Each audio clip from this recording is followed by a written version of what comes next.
দশম শ্রেণী অনুশীলনী 4.1 এর গুরুত্বপূর্ণ অঙ্ক আমরা সলভ করব। দেখো 18 নং অঙ্ক কি বলছে, সমাধান করো যে 2 টু দি পাওয়ার 2x + 1 = 128। তাহলে সমাধান করতে গেলে অবশ্যই চলকের মান বের করতে হবে। তাহলে এখানে চলকটা কি আছে বলো, x দেওয়া আছে, তাহলে আমরা x এর মানটা বের করব। তাহলে x টা কি আছে বলো, পাওয়ার আকারে আছে, তাহলে ভিত্তি 2 বাদ দিতে হবে। তাহলে 2 বাদ দেওয়ার শর্ত হচ্ছে, তাহলে সমান চিহ্নের বাম পাশে 2 আছে, তাহলে ডান পাশে আমার 2 বানাইতে হবে।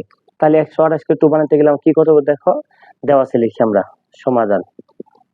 দেওয়া আছে কত, 2 টু দি পাওয়ার 2x + 1 সমান 128। ওকে, তাহলে এই পাশে আমার ভিত্তি 2 আছে, তাহলে 2 টু দি পাওয়ার 2x থাকলো +1 = যেহেতু এই পাশে ভিত্তি 2, তাহলে এই পাশে আমরা 2 দিব। তাহলে আমার হিসাব হচ্ছে কত করে, 128। তাহলে 2 কে কতবার গুণ করলে 128 হবে, দেখো 2 কে একবার করলে 2 হবে, দুইবার করলে কত হবে, 8 হবে, আর দুইবার করলে 4 হবে, তিনবার করলে 8, চারবার করলে কত, 16, পাঁচবার করলে 32, ছয়বার করলে কত, 64, সাতবার করলে 128 হয়। বুঝতে পারছি আমরা, 2 এর উপরে পাওয়ার 7 দিলে পাবো কত আমরা, 128।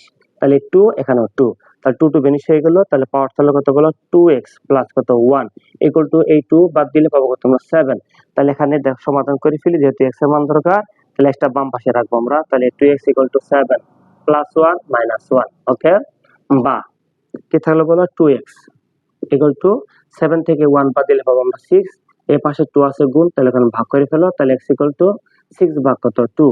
সুতরাং x = কাটাকাটি করলে পাবো 3 দোকানে 6, x পেলাম 3। সুতরাং নির্ণয় সমাধান,